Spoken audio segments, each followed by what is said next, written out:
бузургворе буду писаре дошт.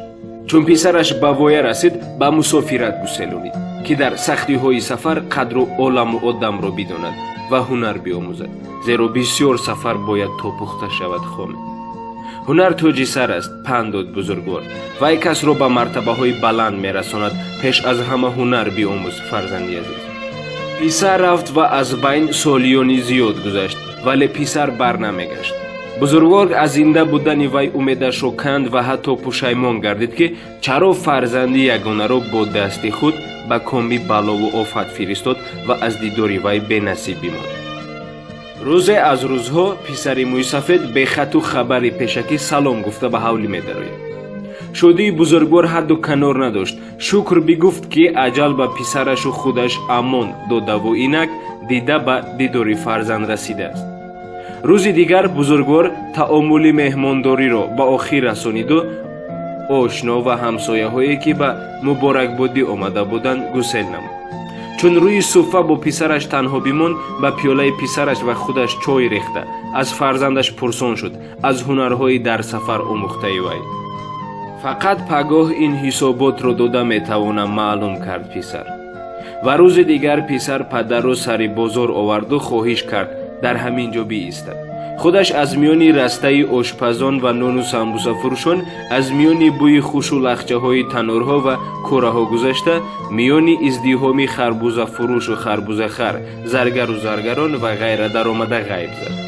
хулас даруни бозори азиме ғайб зад ки он ҷо дар ҷӯшу ҷунбишӣ буданд одамони зиёд. ва баъди соате писари бузургвор баргашт ва ба назди падар ва чанд ҳамёни зарро рӯи кафаш бозӣ даронда пасон ба падар бидод.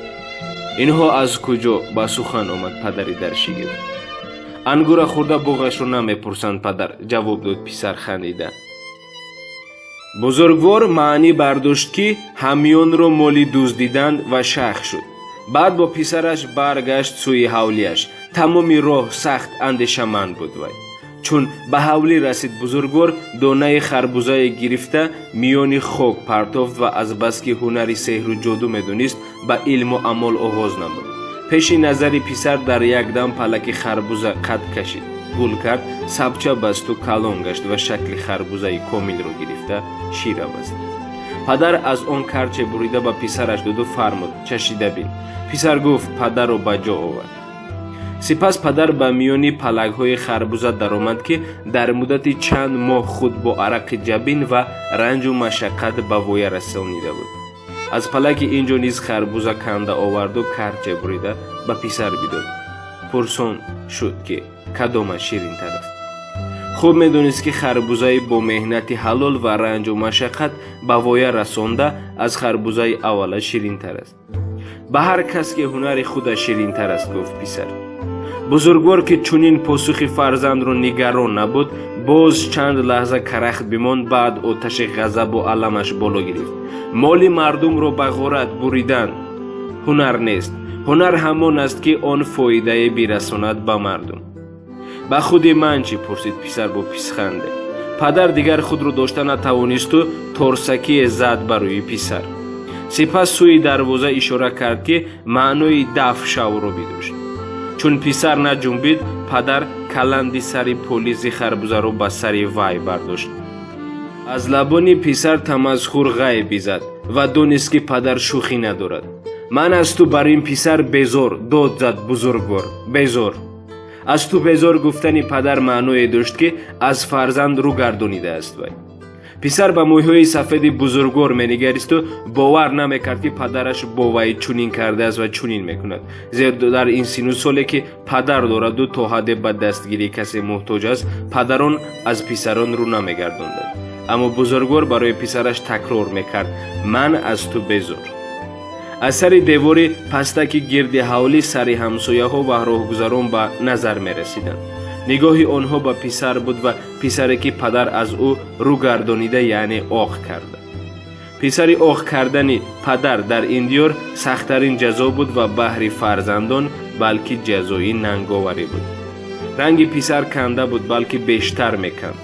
ман аз ту безор. писар оҳиста тоб хӯрда оҳиста сӯи дарвоза бирафт.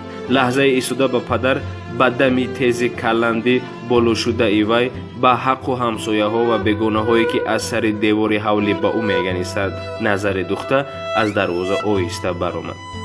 аз ҳавлӣ дур мешуду аз худ мепурсид ки падарам магарам ҳақ дошт чунин бикунад, магар ҳақ дошт. ва аз дарду алам пур буд вуҷуди писар. аз падар дилаш монда буд ҳоло. охир аз ягон ҷои олам касе варо наронда буду падараш биронд ва аз ҳавлии худаш.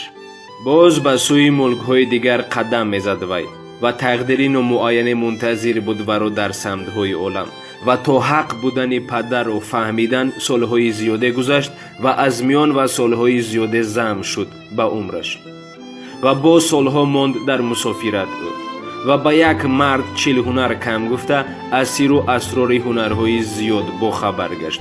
зеро гуфтаи падар бештар қадре пайдо карда буд ки агар ба мардум фоида бирасад ҳунар аст вагарна не. хулас писар ки бо фаҳми басо чизҳо расида буд пухтаву комил шуда ба ҳавлии авлодӣ баргашт. баъди солҳо баргашт то ҳисобот бидиҳад аз нав пеши падар. ҳисобот бидиҳад аз ҳунарҳои омӯхтааш, ҳунарҳое ки фарқ дошт аз ҳунарҳои пеш омӯхтаи худаш, яъне аз дуздиву ғорат фарқ дошт. вале падару мурда дарёфт писар. мурда дарёфт ки ин барояш зарбаи ҷонкоҳе буд ва ӯ шах шуда буд паҳлӯи гурпуштаи падар. гурпуштае ки болояш сабзаҳо рӯида буданд аллакай чандин баҳор. ва ашк рехт писар, вале ашкаш гиёҳҳои хушкшудаи болои гурпуштаи падарро эҳё бахшида наметавонист. писар ҳамоно бо сари хам менишаст назди гурпуштаи падар. пас он хост биравад аз ин ҷо, биравад ба ҷониби кишварҳои дур. ва хост бори охир дарояд ба кулбаи падар ва кулбаи варо фартуту бепарастор дарёфт. ва шаби дароз монд инҷо дар кулбае монд ки чароғаш фурӯзона мешуд мисли собиқ. ва ба сараш хаёле зад ки агар аз ин ҷо биравад дигар ягон бор чароғ фурӯзона мешавад дар ин кулба, ҳолон ки чароғи хонаи падар фурӯзон бояд бошад, фурӯзон бошад то даме ки зинда аст фарзанд. аз ин боис монда буд писар дар хонаи падар барои фурӯзон доштани чароғи хонадони вай. бо вуҷуди ин дили писар ором нагирифта буд. ором нагирифта буд ки аз ҳунарҳои дигари омӯхтааш ҳисобот дода натавониста буд барои падар. аммо чӣ тавр ҳисобот диҳад ки падар зери хок аст дар як гӯшаи қабристон? чӣ тавр ҳисобот диҳад? ҳар қадар рӯзҳо пушти сар шавад бештар дар андеша мемонд писар. хоса ки ба қабристон омада назди қабри падар бинишинад, андешааш бештар ва амиқтар мешуд. боз ҳис мекард ки аз ҳунарҳои ҳалоли омӯхтааш назди падар ҳисобот надиҳад ором гирифта наметавонад. аммо чӣ тавр ҳисобот додан мумкин назди падари зери пуштагар хобида? чӣ тавр? атрофи қабри падар сангҳо, хиштҳо ва амсоли инҳо ҷамъ овард, онҳоро ҷамъ оварда буд ба мақсаде. ва аз ин чизҳо мақбараи шакл гирифт чанде пас. мақбараи шакл мегирифт бо дасти писар.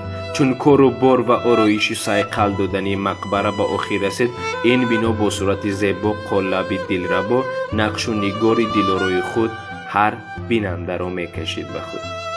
ба падари устои сохтааш сано мегуфтанд мардуми моту маҳбуд. ва азрҳо мегузашт. баъди сохта шудани ин мақбара чизҳои рӯи олам тағйири ҳолат мекарданд. басе вале боиси мақбара бо ҳамон тарзи аввал монда буд.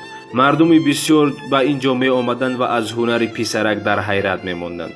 ва ин мақбара ҳам худ ҳисоботи писар буд назди падар аз ҳунарҳои ҳалолӣ омӯхтааш. дӯстони азиз, инак боз расидем ба анҷоми як навори дигар. то наворҳои оянда шоду пирӯз бошед.